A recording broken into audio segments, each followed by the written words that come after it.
Bismillahirrahmanirrahim. Assalamualaikum warahmatullahi wabarakatuh. Pada kesempatan hari ini, pembelajaran kita adalah tentang faktor kemajuan peradaban Islam.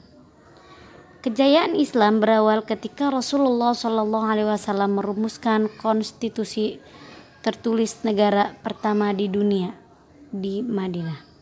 Sepeninggal Rasulullah SAW, kepemimpinan kemudian dipegang oleh Abu Bakar As-Siddiq, Umar bin Khattab, Umar bin Affan, Ali bin Abi Thalib, dan seterusnya.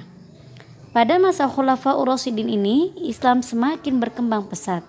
Perluasan wilayah menjadi bagian tak terpisahkan dari upaya-upaya penyebar luasan Islam ke seluruh penjuru dunia.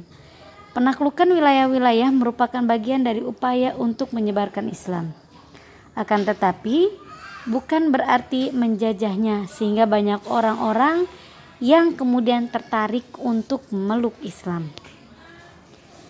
Pada periode selanjutnya, Islam mengalami puncak kejayaan, yaitu pada periode 750 Masehi sampai dengan 1258 Masehi. Masa itu adalah masa ketika para filosof, kemudian para ilmuwan dan insinyur di dunia Islam menghasilkan banyak kontribusi terhadap perkembangan teknologi dan kebudayaan, baik dengan menjaga tradisi yang telah ada ataupun dengan menambahkan penemuan dan inovasi mereka sendiri. Dan Islam mengalami puncak kejayaan yaitu pada masa dinasti Abbasiyah. Dinasti ini merupakan kelanjutan dari dinasti sebelumnya, yaitu dinasti Umayyah. Dinamakan dinasti Abbasiyah, kenapa? Karena para pendiri dan pengusaha dinasti ini adalah keturunan Abbas atau Bani Abbas, paman Nabi Muhammad SAW. Pendiri dinasti ini adalah Abu Abbas As-Saffah, yang bernama lengkap Abdullah As-Saffah ibnu Muhammad ibnu Ali ibnu Abdullah ibnu Al-Abbas. Pola pemerintahan yang diterapkan oleh dinasti Abbasiyah berbeda-beda sesuai dengan perubahan politik, sosial, dan budaya. Kekuasaannya berlangsung dalam rentan waktu yang panjang, yaitu dari tahun 132 Hijriah sampai dengan 656 Hijriah. Nah, selama dinasti ini berkuasa, pola pemerintahan yang ditetapkan berbeda-beda sesuai dengan perubahan politik, sosial, dan kebudayaan. Berdasarkan perubahan pola pemerintahan dan pola politik itu, para sejarawan membagi masa pemerintahan dinasti Abbasiyah menjadi 5 periode. Periode pertama yaitu yang disebut dengan periode pengaruh Persia pertama. Yang kedua, periode pengaruh Turki pertama. Periode ketiga adalah masa kekuasaan dinasti Buwairi yang disebut dengan pengaruh Persia kedua. Periode keempat adalah pada masa kekuasaan dinasti Saljuk yang disebut juga dengan masa pengaruh Turki kedua.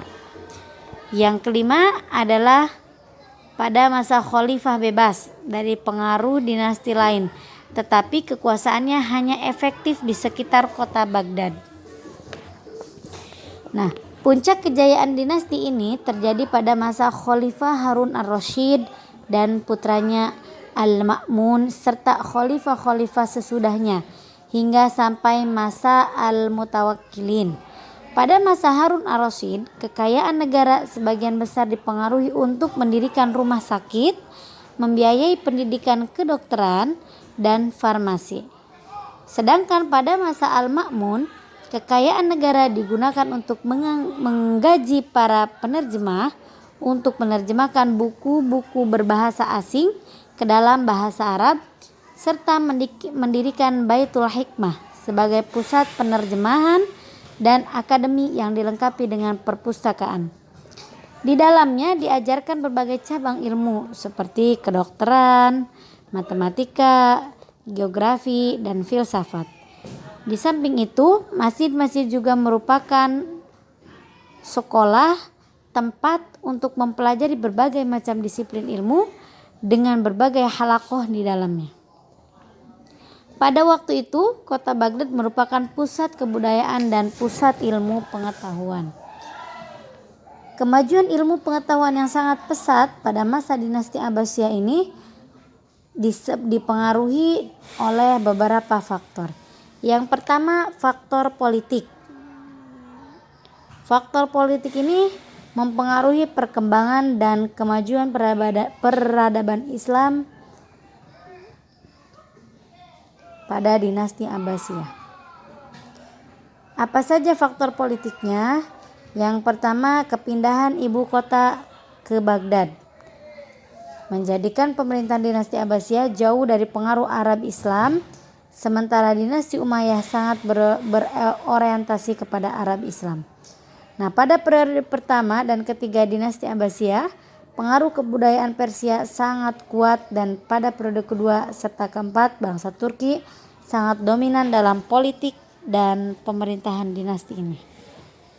Faktor politik yang kedua dalam penyelenggaraan negara, dalam penyelenggaraan negara. Pada dinasti Abbasiyah terdapat jabatan wazir yang membawahi kepala-kepala departemen. Jabatan ini tidak ada di dalam pemerintahan dinasti Umayyah. Adanya kemiliteran yang profesional, sedangkan sebelumnya pada masa dinasti Umayyah belum ada. Yang kedua, pengaruh yang kedua adalah faktor sosiografi. Faktor sosiografi yang mempengaruhi perkembangan dan kemajuan ilmu dan peradaban Islam adalah yang pertama, meningkatnya kemakmuran umat Islam yang mengandalkan hasil dari bidang berbagai industri. Kebudayaan berkembang pesat dan kemakmuran dapat tercapai pada saat itu. Yang kedua, luasnya wilayah kekuasaan.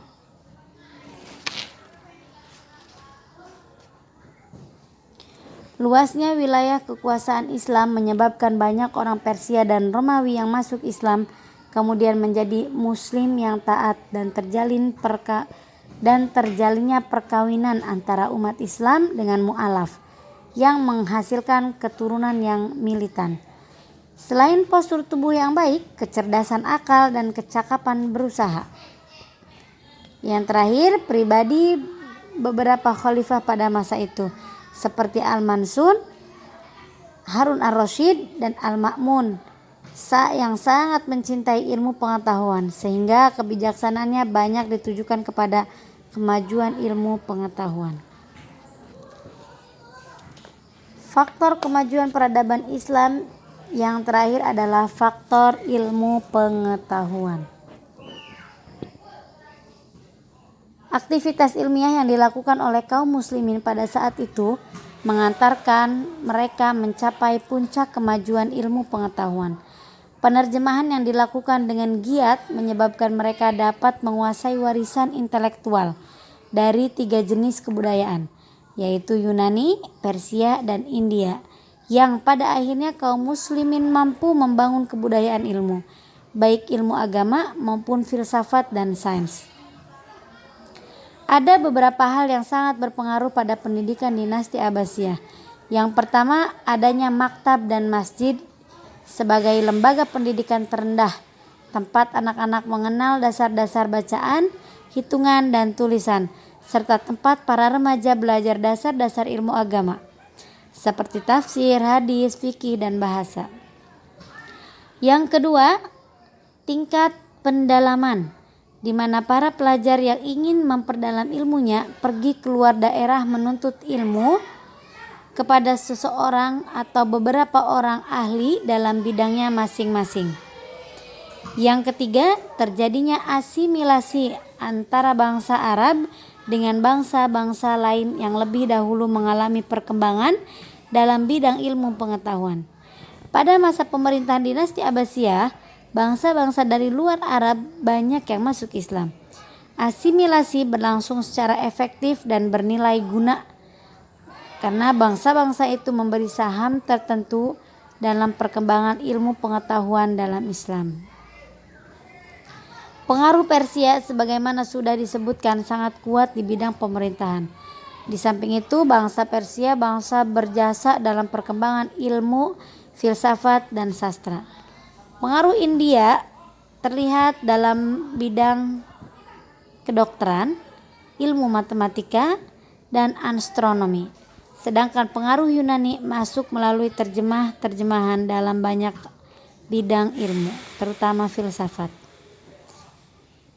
Yang terakhir dari faktor ilmu pengetahuan adalah gerakan terjemah berlangsung.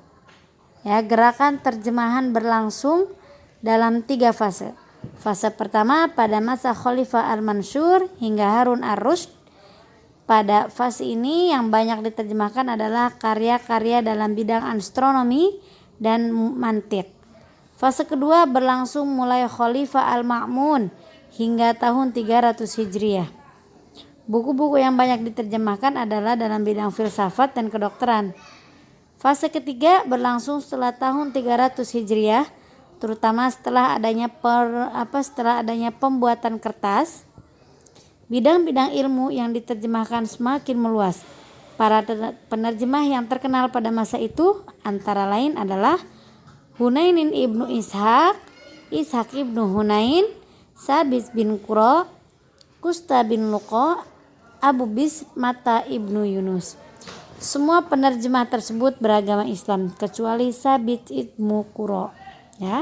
Sabit ibnu Qura ini beragama Nasrani. Demikianlah faktor kemajuan peradaban Islam. Semoga dengan kalian mendengarkan penjelasan ini dapat memahami bagaimana faktor perkembangan Islam, faktor perkembangan peradaban Islam di dunia. Terima kasih. Wassalamualaikum warahmatullahi wabarakatuh.